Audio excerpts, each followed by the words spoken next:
Nah, itu maka yang tingkatan yang paling akhir adalah lebih sempurna tadi. Merasa memang selalu kekurangan dalam melakukan ibadah. Jadi jangan ketika kita baru 6 rakaat sholat, udah berbangga, tak jaya kau teman tunat orangnya. Al-Quran sampai 5 juz saya akan baca hari ini, berbangga. Nah ini padahal ketika dia tidak melihat amal ibadah itu semakin bagus. Nah, itu yang kedua. Yang ketiga, jika kita melihat dan merasa dalam hati kita bahwa kita telah beramal. Hari ini dalam hati kita sudah merasakan kita sudah beramal, dan bahwa amal yang kita kerjakan itu sudah baik. Merasa kita sudah baik, sudah mentok. Sudah bagus dan sudah sempurna. Maka penglihatan dan perasaan yang demikian dapat menjatuhkan kita ke jurang ujub. Ini hati-hati. Kalau kita hari ini sudah beramal, merasakan ibadah kita sudah sempurna. Kalau bahasa guru-guru kita, payah ta'bud. Payah upgrade ya, kalau bahasa sekarang, tentang pelaksanaan ibadah yang kita lakukan. Harus kita upgrade selalu.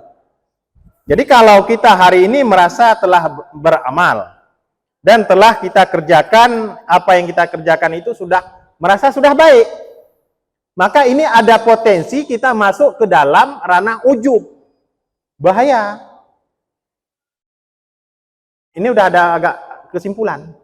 Jadi kalau merasa selama ini kita sudah melakukan, aku udah banyak amalnya, kemudian bahwa amal yang dikerjakan itu sudah baik, alhamdulillah, udah banyak hal-hal yang baik saya lakukan, itu sudah bagus, merasa sudah bagus dan sudah sempurna. Maka penglihatan dan perasaan yang demikian, nah, kalau timbul perasaan seperti itu, merasa kita sudah banyak melakukan kebaikan, sudah merasa sempurna, ini ada potensi kita terjerumus ke jurang ujub. Ke jurang ujub.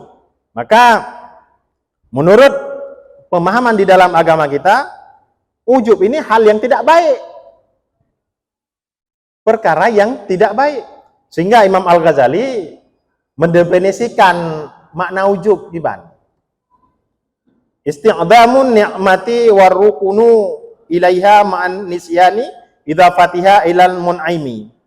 Memandang besar dan cenderung hati kepada nikmat itu di samping lupa membangsakan nikmat itu kepada Allah yang memberikannya. Naga getitip kaya oleh Allah. Naga titip tari bacut. Apa ni nak ilung ayo keturunan ilung lagak-lagak mandu. Padahal miyahana getitip di Allah Taala beuk mantap. Lupa, artinya isti'dhamun ni'mati warukunu ilaiha ma'nisyani idhafatiha ilal mun'imi. Memandang besar nikmat, tari kaya. Dan cenderung hati kepada nikmat itu. Enggak teringat dia ke Allah. Di samping lupa membangsakan, menisbahkan nikmat itu kepada Allah yang memberikannya. Kuman hayutat nah. Yang hek kerja ilung bambeng kalau di lampu. Ikah mandang pakai kedai kopi. Mana? Jadi padahal yang hakikatnya yang ada pada dia itu Allah berikan. Nah ini. Jadi kalau kita merasakan apa yang kita lakukan sudah baik, sudah sempurna, potensi masuk ke ujub ini besar. Bahu. Seolah-olah nikmat yang ada pada dia itu tidak pernah melihat bahwa itu pemberian Allah. Padahal yang dia itu cuman tempat curahan rahmat kasih sayang Allah. Ini ujub, ini cukup bahaya. Jadi ini kalau memang selama ini kita sudah merasakan sudah sempurna, maka guru-guru kita itu mengkampanyekan, kalau bahasa HP ya sekarang di-upgrade Pak. Upgrade sholat, upgrade masalah puasa.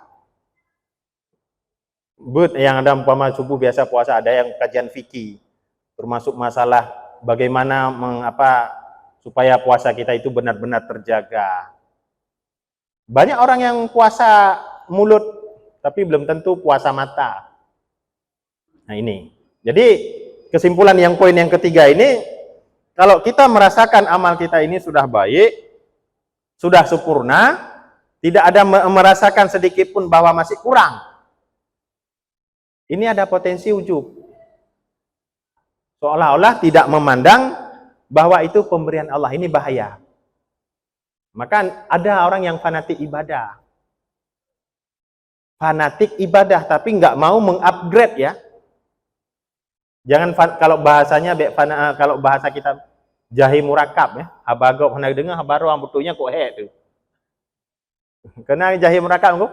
Ata draw ke hana betul, ata kok hang tim dengar.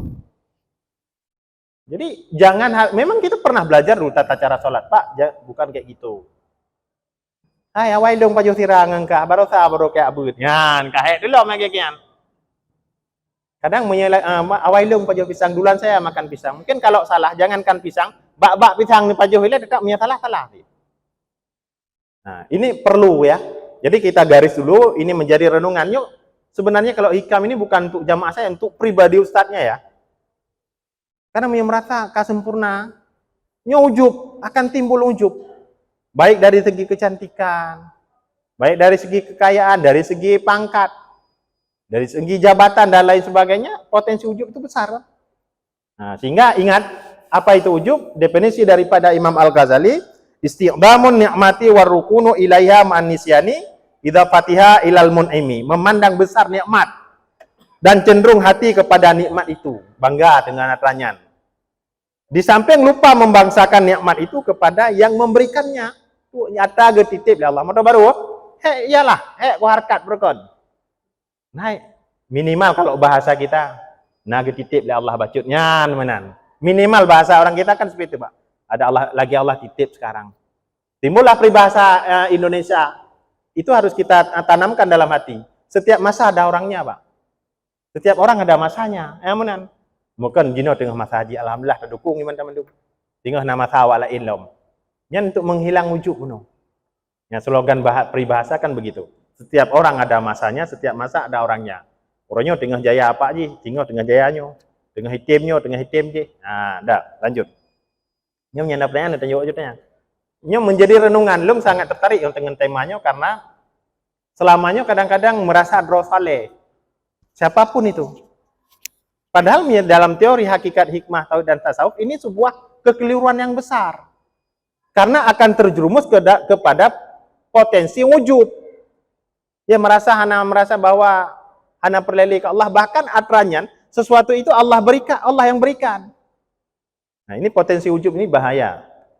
Nah, jadi menurut definisi ini barang siapa yang gembira atau merasakan tenang dan tentram perasaannya oleh karena amal ibadah yang dikerjakan itu sudah baik, sudah tinggi nilainya dan sudah sempurna, tetapi ia lupa bahwa ia adalah nikmat Allah Subhanahu wa ta'ala, maka orang yang demikian telah jatuh ke dalam ujub.